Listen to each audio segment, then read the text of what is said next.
What is an MVP and how to define it? Do you know what can happen if you wait until your product is 100% done to make it go public? The time is spent, the budget is spent, but it turns out that people don't actually need the thing that you built. What can you do to avoid such a situation? I've been there personally. Create an MVP. I'm Ilya, the founder of Alican, a UI UX design agency for SaaS. In today's video, I'm going to talk about a minimum viable product, aka MVP.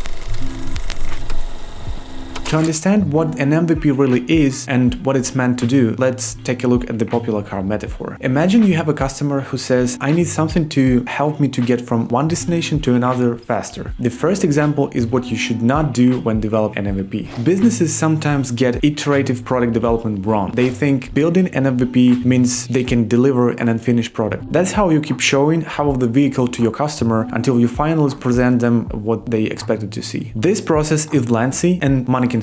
Most importantly, it will not give you any real user feedback. As a result, you've built whole car in false assumptions that may not reflect with your customer's true needs. Now let's take a look at the second example with a skateboard. A customer still needs something to get from one destination to another, but after some brainstorming and development, your team shows up to the customer with a skateboard, the simplest thing they could come up with. This skateboard is your MVP. It has basic functionality to get you from point A to point B. It is fast to build, it doesn't require a big budget, and most importantly, it allows you to learn what people think about using it. But skateboard might not be something that your customers expected to see. And that's okay, it's just your first iteration. Your goal at this stage is not to satisfy 100% of people, but to get the real feedback. So you gather the feedback and discover that people may find it hard to balance on the skateboard. In the next iteration, you solve this problem and deliver a scooter. Customers keep using your scooter, and this time you learn they want to travel long distances, but the wheels are too small for this. You keep iterating again and again and again until you deliver a car and your customers are happy. This way, after a long journey, the skateboard evolves into a car. In fact, depending on the customer's needs that you keep discovering along the way, you can end up with a bike, a bus, or even a spaceship. So when you develop a product, try to find your skateboard first. Here I mean something small and fast to build that you can give it to real users and get real feedback. And that's what MVP is all about. Now let's put it all together. MVP is a basic version of the product made to validate product idea and attract early adopters. MVP doesn't mean bad or low quality. It should bring value to the customer, solve their main problems, and provide a consistent user experience. Companies use MVPs to test their ideas and to understand if someone is ready to pay for it. It helps them to launch quickly, enter the market with a small budget, collect maximum quality feedback, find the product market fit, and generate additional revenue. But you don't necessarily have to code your minimum viable product. It may come with various forms. Let's see how well-known companies started their way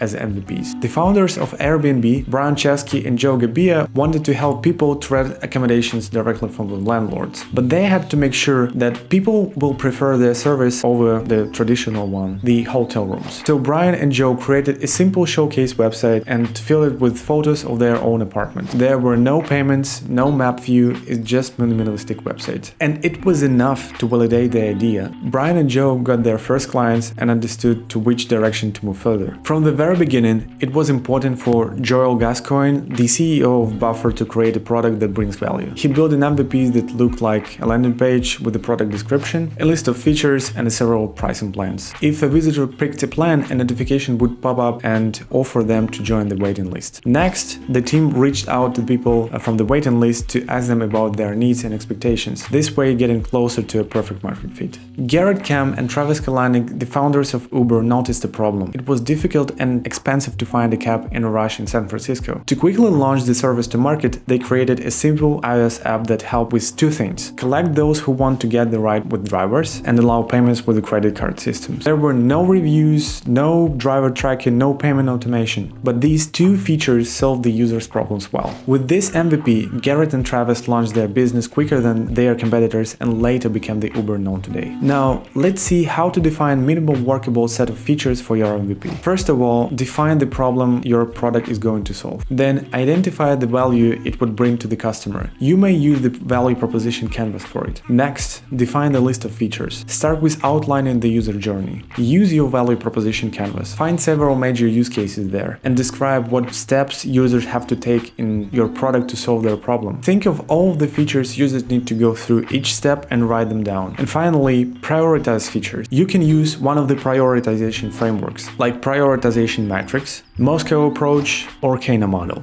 With a list of features in your hands, start building an MVP. But remember, the idea of an MVP is to bring only crucial set of features, something that brings your customers real value and allows you to learn and iterate to later come up with a better product. An MVP is just your first step in the whole product lifecycle. So keep iterating and evolving. That's all for now. I hope that was useful. Hit the like button and subscribe, and I'll see you in the next video.